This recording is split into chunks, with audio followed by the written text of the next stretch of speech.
Pawan Kalyan frustration పీక్స్లోకి వెళ్ళింది అనేది నిన్న సభ చూస్తే అర్థమైంది.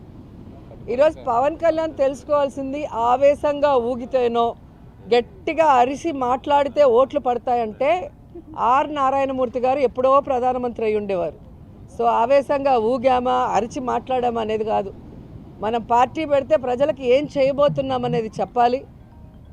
ఆ అధికారంలో వచ్చే క్రమంలో ప్రతిపక్ష నాయకుడిగా ఏం చేశాము అనేది ఇక్కడ ప్రజలందరూ కూడా గమనిస్తారు.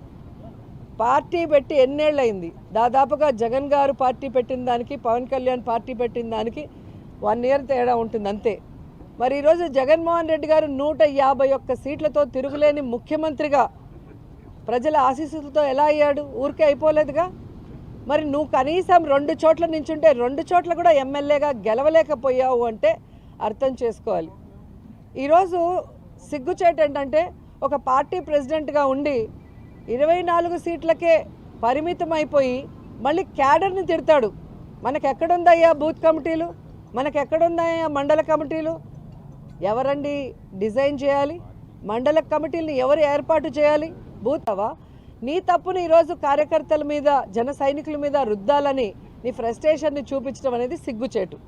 ఈరోజు ముష్టి 30 సీట్లు కూడా తెచ్చుకోలేని నువ్వు నిన్న జగనన్ననే అతపాతాలానికి తొక్కుతానంటున్నావు. నువ్వు చంద్రబాబు నాయుడు దగ్గర ఊడిగం చేస్తూ ఈరోజు అధపాతాలానికి వెళ్ళావు అనేది నిన్న మీటింగ్తో స్పష్టంగా అర్థమైపోయింది.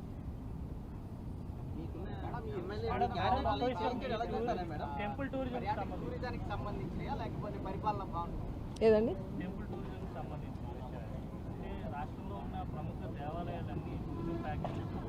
అవునండి, ఆల్రెడీ తిరుమలకి అదే కదా చెప్పాను. ఈరోజు ఆంధ్రప్రదేశ్లో టూరిజంలో 3rd ప్లేస్ వచ్చాము అంటే తిరుమల తిరుపతి దేవస్థానానికి పర్యాటకులు అధికంగా రావటం, అన్ని ఫెసిలిటీస్ తిరుమలకు ఉండటం వల్ల. సో అదే క్రమాన్ని రాష్ట్రమంతా కూడా ఉండే ముఖ్యమైన టెంపుల్స్ అన్నిటినీ కూడా ఆ విధంగానే పర్యాటకులు వచ్చే విధంగా ఈరోజు ఈ ప్యాకేజెస్ అనేది డిజైన్ చేయడం జరిగింది. అంతకుముందు ఆ సీజన్లో అంటే కార్తీక మాసం వచ్చినప్పుడు పంచారామాలు కానీ అలా ఏ మాసంలో ఆ మాసం సంబంధించిన టెంపుల్స్ని చేస్తూ వచ్చాం. అలా కాకుండా ఎవ్రీడే ఈ రోజు నుంచి కంటిన్యూస్గా ఉండే విధంగా రాష్ట్రంలో ఉన్న అన్ని పర్యాటక ప్లేసెస్తో పాటు ముఖ్యంగా ఆధ్యాత్మికంగా ఉన్న టెంపుల్స్ అన్నిటినీ కూడా భక్తులు దర్శించుకునే విధంగా చేయాలి అని చెప్పి ఈరోజు ఓపెన్ చేయడం జరిగింది.